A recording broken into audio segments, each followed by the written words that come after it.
Friends வணக்கங்க. இது பார்த்தீங்கன்னா இப்போ நான் சைனாலேருந்து ஒரு ஸ்ட்ரீட்லேருந்து பேசுகிறேன். இங்கே பாருங்கள், இங்கே வந்து இந்த மழை வந்து இப்போ மணி இங்கே வந்து 12 ஆகுது.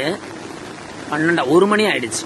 ஆமாம், காலையில் 6 மணிலேருந்து இந்த மழை பெஞ்சிட்ருக்கு. கிட்டத்தட்ட 7 மணி நேரம் அந்த மழை பெஞ்சிட்ருக்கு. ஒரு சொட்டு தண்ணி நிற்கிறது கிடையாது தெருவில். இதை பார்த்தீங்கன்னா உங்களுக்கே தெரியும்னு நினைக்கிறேன். இவங்களோட அந்த வாட்டர் ஹார்வெஸ்டிங் வந்து எப்படி அழகாக பண்ணுறாங்க பாருங்கள். அங்கே பாருங்கள், தண்ணி ஹோல் போட்டு கரெக்டாக அது உள்ளே போகுது பாருங்கள். அங்கங்கே ஹோல்ஸ் போட்டிருக்காங்க அழகாக. அந்த தண்ணி வந்து இந்த மாதிரி ஹோல்ஸ் போட்டு அதில் நீட்டாக தண்ணி உள்ளே போயிடுது. அழகாக உள்ளே போகுது, எல்லா தண்ணியும் உள்ளே போயிடுது பாருங்கள். அழகாக தண்ணி ஓடி வந்து அதில் கீழே போயிடுது உள்ளுக்குள்ளே. அதே மாதிரி எவ்ரி 10 ஃபீட்டுக்கு இந்த மாதிரி ஹோல்ஸு என்டையர் ஸ்ட்ரீட்டு பாருங்கள். அழகாக இந்த தண்ணி எல்லாம் பெய்கிற தண்ணி எல்லாம் இந்த அடுத்தது பார்த்தீங்கன்னா இந்த பாருங்கள் தண்ணி அப்படியே அங்கங்கே அழகாக ஹார்வெஸ்டிங் பண்ணியிருக்காங்க.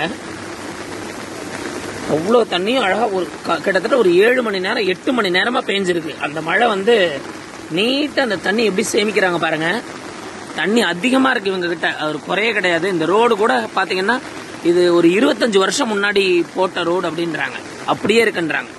அழகாக பண்ணியிருக்காங்க ரோட்ஸு. 25 இயர்ஸ். எவ்வளோ ஒரு கார்டனிங், அந்த ஒரு செழிப்பாக இயற்கையான அந்த இதை மிஸ் பண்ணாமல் எவ்வளோ அந்த மக்கள் பார்த்தீங்கன்னா பாருங்க. இது ஒரு இயற்கையான, அது எவ்வளோ ஒரு நல்ல ஒரு இது இருக்குது பாருங்கள், உங்களுக்கே தெரியும். பெய்கிற 7 மணி நேரம் பெய்கிற தண்ணி அப்படியே இதில் கீழே போய்கிட்டே இருக்குது. அழகாக சேமிக்கிறாங்க. நம்மளுடைய விழிப்புணர்வுக்காக தான் இதை நான் அனுப்புகிறேன். சந்தோஷங்க. சைனாவில் இது தாங்வான் அப்படிங்கிற ஒரு இடம், தோங்வான் அப்படின்னு ஒரு இடம், இது டிஜின்னு சொல்லுவாங்க. அந்த இடத்துல சிட்டிலேயே இந்த மாதிரி பண்ணியிருக்காங்க. அப்போ கிராமங்களில் இன்னும் நல்ல சிறப்பாக பண்ணியிருக்காங்க. சந்தோஷம்.